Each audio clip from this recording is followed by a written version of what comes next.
ನಮಸ್ಕಾರ, ನಾನು ಶಂಕರ್ ಹೆಗಡೆ. ಶುಕ್ರನ ಬಗ್ಗೆ ಹೇಳಲೇಬೇಕಿತ್ತಲ್ವಾ? ಹೇಳ್ತೇನೆ ನೋಡಿ. ಶುಕ್ರ ಸೌಂದರ್ಯಕಾರಕ ಗ್ರಹ, ಮತ್ತು ವಸ್ತ್ರ, ವಾಹನ, ಅಲಂಕಾರ, ನೃತ್ಯ, ಸಂಗೀತ. ಶುಕ್ರನಿಗೆ ಕವಿ ಅಂತ ಹೇಳಿದ್ದಾರೆ ಸಂಸ್ಕೃತದಲ್ಲಿ, ಕವಿತಾ ಶಕ್ತಿ ಇದೆಲ್ಲ ಇದೆ. ಅದರ ಜೊತೆಗೆ ಲಕ್ಸುರಿ ಕೊಡುವವನು ಶುಕ್ರ. ಆಮೇಲೆ ಮದುವೆ ವಿಚಾರಕ್ಕೆ ಬಂದರೆ ಇನ್ ಜನರಲ್ ಶುಕ್ರನೇ ಮದುವೆಗೆ ಕಾರಕ. ಬಟ್ ನಾಡಿ ವಿಚಾರಕ್ಕೆ ಬಂದರೆ ಶುಕ್ರ ಗಂಡಸರಿಗೆ ಮದುವೆ ಕಾರಕ ಗ್ರಹ ಮತ್ತು ಕುಜ ಹೆಂಗಸರಿಗೆ ಅಂತ ಹೇಳ್ತಾರೆ. ಅದ್ರ ಬಗ್ಗೆ ನಾನು ಮುಂದೆ ಮತ್ತೆ ತುಂಬ ಮಾತಾಡ್ತೇನೆ. ಈಗ ಸ್ವಲ್ಪ ಕೈ ಬಗ್ಗೆ ಇನ್ನೊಂದು ಸ್ವಲ್ಪ ನೋಡೋಣ. ಶುಕ್ರ ಪರ್ವ ಸ್ವಲ್ಪ ಎಕ್ಸ್ಟ್ರಾ ಹಾರ್ಡ್ ಇದ್ದರೆ ಅಷ್ಟು ಒಳ್ಳೆಯದಲ್ಲ. ಅದು ಮುಟ್ಟಿದ ತಕ್ಷಣ ಬಲಗೈಯಲ್ಲಿ ಮುಟ್ಟಬೇಕು ಶುಕ್ರ ಪರ್ವ. ಅದನ್ನು ಮುಟ್ಟಿದ ತಕ್ಷಣ ಸ್ವಲ್ಪ ಗಟ್ಟಿ ಇದ್ದಾಗ ಅನಿಸಿದ್ರೆ ಮದುವೆ ವಿಚಾರಕ್ಕೆ ಅಷ್ಟು ಒಳ್ಳೆಯದಲ್ಲ. ನಾರ್ಮಲ್ ಆಗಿರಬೇಕು. ಶುಕ್ರ ಪರ್ವ ರಾಶಿ ಸಾಫ್ಟು ಇರಬಾರ್ದು, ತುಂಬ ಹಾರ್ಡು ಇರಬಾರ್ದು. ಅಂದರೆ ಒಳ್ಳೆಯ ಮದುವೆ ವಿಚಾರ ಇರುತ್ತೆ. ಆಮೇಲೆ ಇನ್ ಜನರಲ್ಲು ಶುಕ್ರ ನಿಮಗೆ ಚೆನ್ನಾಗಿದ್ದಾನೆ ಅಂತ ನಿಮಗೆ ಅರ್ಥ ಮಾಡ್ಕೊಳ್ಬೇಕು ಅಂತಂದರೆ ಒಳ್ಳೆ ಬಟ್ಟೆ ಹಾಕ್ಕೊಡ್ತಾರೆ. ಒಳ್ಳೆ ಬಟ್ಟೆ ಹಾಕ್ಕೊಳ್ಳೋದು ಅವರಿಗೆ ಇಷ್ಟ ಆಗುತ್ತೆ. ಬೆಳ್ಳಿ ಅವರಿಗೆ ಆಗಬರ್ತದೆ. ಶುಕ್ರ ಚೆನ್ನಾಗಿದ್ದರೆ ಸುಂದರವಾದಂಥ ಪತಿ ಅಥವಾ ಪತ್ನಿ ಸಿಗುತ್ತಾರೆ.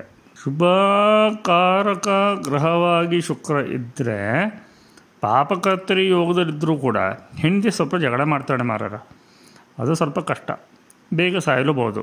ಇದೆಲ್ಲ ಜನರಲ್ ಪ್ರೆಡಿಕ್ಷನ್ಸು, ಸ್ವಲ್ಪ ಯೋಚನೆ ಮಾಡಿ ನೋಡ್ಕೊಳ್ಬೇಕು. ಆಮೇಲೆ ಶುಕ್ರ ರೋಗಕ್ಕೆ ಸಂಬಂಧಿಸಿದಂತೆ ಗರ್ಭಕೋಶದ ತೊಂದರೆ, ಪುರುಷರಿಗೆ ಕಾಪ ಅಂದರೆ ಕಫ, ವಾತ, ಕಣ್ಣು. ಶುಕ್ರ ಕಣ್ಣಾಚಾರ್ಯ ಅಲ್ವಾ, ಕೊಡ್ತಾನೆ. ಮೂತ್ರ ರೋಗ ಕೊಡ್ತಾನೆ. ಈ ಭಾಳ ಜನ ಕೇಳ್ತಾರೆ ಶುಕ್ರನಿಗೂ ಮೂತ್ರನಿಗೂ ಏನು ಸಂಬಂಧ ಅಂತ. ಕಿಡ್ನಿಗೆ ಶುಕ್ರನಿಗೆ ಸಂಬಂಧ ಇದೆ. ಒಂದು ಸಲ ನನ್ನ ಹತ್ರ ಒಬ್ಬರು ರೈಲ್ವೇಸಲ್ಲಿರೋ ಎಂಜಿನಿಯರ್ ಬಂದಿದ್ದರು. ರೆಗ್ಯುಲರ್ ಬರ್ತಿದ್ದರು. ಅವರಾಗ ಸುಮ್ಮನೆ ಬಂದು ಜಾತಕ ತೋರಿಸಿದ್ರು. ಒಂದು 14-15 ವರ್ಷದ ಹಿಂದಿರ್ಬೋದು. ಏನು ನಿಮಗೆ ಕಿಡ್ನಿ ತೊಂದರೆ ಆಗ್ತಾ ಇದೆಯಲ್ಲ ಅಂತಂದೆ. ಅಮ್ಯಾಝಿಂಗ್ ಅಂತ ಹೇಳಿಬಿಟ್ರು. ಅವರಿಗೆ ಶುಕ್ರನಿಗೆ ಸಂಬಂಧಿಸಿದಂಥ ಭುಕ್ತಿ ನಡೀತಾ ಇತ್ತು. 3 ದಿವಸದಿಂದ ಅಷ್ಟೇ ನಾನು ಕಿಡ್ನಿ ಸ್ಟೋನ್ನ ರಿಮೂವ್ ಮಾಡ್ಕೊಬಂದೆ ಅಂತಂದರು. ಸೊ ಶುಕ್ರನಿಗೆ ಮತ್ತು ಕಿಡ್ನಿಗೆ ಸಂಬಂಧ ಇದೆ. ಆಮೇಲೆ ನನ್ನ ಫ್ರೆಂಡು ಅಶುತೋಷ್ ಹೇಳ್ತಾರೆ, ಅಶುತೋಷ್ ಭಾರದ್ವಾಜ್. ನಾವು ಎಕ್ಸ್ಚೇಂಜ್ ಮಾಡ್ಕೊಳ್ತೀವಿ ತುಂಬ ಸೀಕ್ರೆಟ್ಸನ್ನು. ಅದು ಕೆಲವೊಂದು ನಾವು ಭಾಳ ಕಷ್ಟಪಟ್ಟು ಕಲೆಕ್ಟ್ ಮಾಡಿರುವಂಥದ್ದು, ಪುಸ್ತಕದಲ್ಲಿಲ್ಲ, ಎಲ್ಲೆಲ್ಲೋ ಹೋಗಿ ಏನೇನೋ ಮಾಡಿ ನಾವು ಸರ್ಕಸ್ ಮಾಡಿ ಕಲೆಕ್ಟ್ ಮಾಡಿದ್ದು. ಶುಕ್ರ ಮತ್ತು ರಾಹು ತೃತೀಯ ಏಕಾದಶಿಯಲ್ಲಿದ್ದರೆ, ಅಂದರೆ ರಾಹುವಿನಿಂದ ಶುಕ್ರ 3ನೇ ಮನೆಯಲ್ಲಿದ್ದರೆ ಮದುವೆ ವಿಚಾರದಲ್ಲಿ ತೊಂದರೆ ಅಂತ ಒಂದು ಮಾತಿದೆ. ಬಟ್ ಇದು ಸ್ವಲ್ಪ ಲೂಸು. ಯಾಕೆಂತಂದರೆ ಶುಕ್ರ ರಾಹುವಿಂದ ಸುಮಾರು ಹೆಚ್ಚು ಕಡಿಮೆ 29 ದಿವಸದವರೆಗೂ ದೂರ ಇರ್ಬೋದು. ನೋಡ್ಕೊಳ್ಳಿ ಅದನ್ನು. ಆಮೇಲೆ ಶುಕ್ರ ಲಗ್ನ ಅಥವಾ ಚಂದ್ರನಿಂದ ಕೇಂದ್ರದಲ್ಲಿದ್ದರೆ ವ್ಯಕ್ತಿ ನೋಡಲಿಕ್ಕೆ ಸುಂದರವಾಗಿರ್ತಾರೆ. ಅದರಲ್ಲೂ ನವಾಂಶದಲ್ಲಿದ್ದರೆ ಗಂಡ ಅಥವಾ ಹೆಂಡತಿ ಸುಂದರವಾಗಿರ್ತಾರೆ. ಅಂದರೆ ಗಂಡಸರಿಗೆ ಶುಕ್ರ ನವಾಂಶದಲ್ಲಿ ಕೇಂದ್ರದಲ್ಲಿದ್ದಾನೆ, ಗಂಡಸರಿಗೆ ಒಳ್ಳೆ ಹೆಂಡತಿ ಸಿಗ್ತಾಳೆ, ಸುಂದರವಾದಂಥದ್ದು. ಹಾಗೇನೇ ಉಲ್ಟ. ಅಷ್ಟಕ ವರ್ಗ ಮಾತಾಡೋಣ ಅಂತ ಅಂದ್ಕೊಂಡಿದ್ದೆ, ಸದ್ಯಕ್ಕೆ ಬೇಡ. ಅದನ್ನು ಮುಂದೆ ಮಾಡ್ತೇನೆ. ಯಾಕಂದರೆ ಅಷ್ಟಕ ವರ್ಗ ಭಾಳ ಜನಕ್ಕೆ ಇಷ್ಟ ಆದಂಗೆ ಕಾಣಿಸ್ಲಿಲ್ಲ ನನಗೆ. ಸ್ವಲ್ಪ ಅಡ್ವಾನ್ಸ್ಡ್ ಲೆವೆಲ್ಲು. ನೋಡೋಣ, ಇದ್ರ ಬಗ್ಗೆ ಮತ್ತಷ್ಟು ಮಾತಾಡೋಣ. ಮತ್ತು ನೆನಪಿಟ್ಕೊಳ್ಳಿ, ಶುಕ್ರ ಸಂಗೀತ, ನೃತ್ಯ, ಕವಿತಾ ಶಕ್ತಿ, ಅಲಂಕಾರ, ವಸ್ತ್ರ, ವಾಹನ ಇದಕ್ಕೆಲ್ಲ ತುಂಬ ಇಂಪಾರ್ಟೆಂಟು. ಶುಕ್ರದಿಂದನೇ ಎಷ್ಟೋ ವಿಚಾರಗಳನ್ನು ನಾವು ನೋಡಲಿಕ್ಕೆ ಬರ್ತವೆ.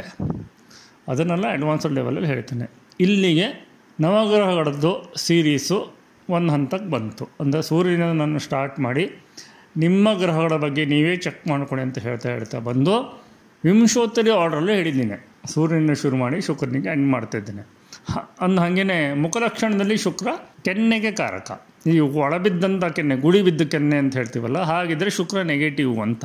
ಕೆನ್ನೆ ತುಂಬ ಚೆನ್ನಾಗಿದ್ದರೆ ಮುಖಲಕ್ಷಣಕ್ಕೆ ಸರಿಯಾಗಿ ಚೆನ್ನಾಗಿದ್ದರೆ ಶುಕ್ರ ಚೆನ್ನಾಗಿದ್ದಾನೆ ಅಂತ ಅರ್ಥ. ಅವ್ರು ತುಂಬ ಚೆನ್ನಾಗೂ ಕಾಣ್ತಾರೆ. ಹೀಗೆಲ್ಲ ಇರುತ್ತೆ. ಮತ್ತು ಮಾತಾಡ್ತೇನೆ. ಸದ್ಯಕ್ಕೆ ಈ ನವಗ್ರಹಗಳ ಸೀರೀಸನ್ನು ಇಲ್ಲಿಗೆ ಎಂಡ್ ಮಾಡ್ತಿದ್ದೇನೆ. ಮುಂದೆ ನೀವೆಲ್ಲ ತುಂಬ ಇಷ್ಟಪಡುವಂತಹ ವಿಚಾರ ಎತ್ತುಕೊಳ್ತೇನೆ. ಏನು ಅಂತಂದರೆ, ನಿಮ್ಮ ರಾಶಿಗಳಿಗೆ ಏನೇನು ಬೇಕು, ಏನೇನು ಬೇಡ, ಒಂದೊಂದು ರಾಶಿಗೇ 2-3 ಎಪಿಸೋಡ್ಸನ್ನು ಮಾಡ್ತೇನೆ. ತುಂಬ ಕಾಯ್ತಿದ್ದೀರಲ್ವ? ಕಾಯ್ತಾಯಿರಿ, ಮಾಡಿಕೊಡ್ತೇನೆ. ಅದರ ಮಧ್ಯೆ ಇದೊಂದು ಆಗಿದೆ ಎಪಿಸೋಡು. ಯಾವುದೋ ಬಾಲ ಜ್ಯೋತಿಷ್ಯ ಬಗ್ಗೆ. ಅದರ ಬಗ್ಗೆ ಮತ್ತೊಂದೆರಡು ಎಪಿಸೋಡ್ ಮಾಡಬೇಕಾಗತ್ತಾ ಬರುತ್ತಾ ನನಗೆ ಗೊತ್ತಿಲ್ಲ, ನೋಡೋಣ. ದೇವರು ಹೇಗೆ ನನಗೆ ಬುದ್ಧಿ ಕೊಡ್ತಾನೋ, ದೈವಿ ಶಕ್ತಿ ಹೇಗೆ ನನಗೆ ನಡೆಸ್ಕೊಂಡು ಹೋಗುತ್ತೋ ಅದೇ ಥರ ಮಾಡ್ತೇನೆ. ಅಲ್ಲಿವರೆಗೆ ಕಾಯ್ತೀರಿ. ಅಂದಾಗೆ ಶುಕ್ರನಿಗೆ ಪರಿಹಾರ ಅಂತಂದರೆ ಬೆಳ್ಳಿಯ ವಸ್ತುವನ್ನು ದಾನ ಕೊಡುವಂಥದ್ದು. ಇನ್ನು ದಾಂಪತ್ಯ ಸುಖದಲ್ಲಿ ತೊಂದರೆ ಇದ್ದರೆ ಒಂದು ಸಣ್ಣ ಬೆಳ್ಳಿಯ ಕರಂಡಿಗೆಯಲ್ಲಿ ಸಣ್ಣ ಡಬ್ಬದಲ್ಲಿ ಜೇನುತುಪ್ಪ ಹಾಕಿ ಮುಚ್ಚಿ ಒಂದು ಕಡೆ ಇಡುವಂಥದ್ದು.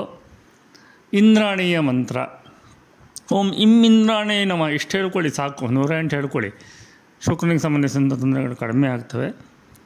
ಸದ್ಯಕ್ಕೆ ನಾನು ಇಲ್ಲಿ ನಿಲ್ಲಿಸ್ತಾ ಇದ್ದೇನೆ. ನವಗ್ರಹಗಳ ಒಂದು ಆವರ್ತನ ಆಯಿತು. ಇನ್ನು ಮುಂದೆ ಬೇರೆ ವಿಚಾರಗಳೇ ಬರ್ತವೆ, ಯಾರೂ ಹೇಳದೇ ಇರುವಂಥದ್ದು, ಯಾರೂ ಮುಟ್ಟದೇ ಇರುವಂಥದ್ದು. ಕಾಯ್ತಾ ಇರಿ. ನಮಸ್ಕಾರ.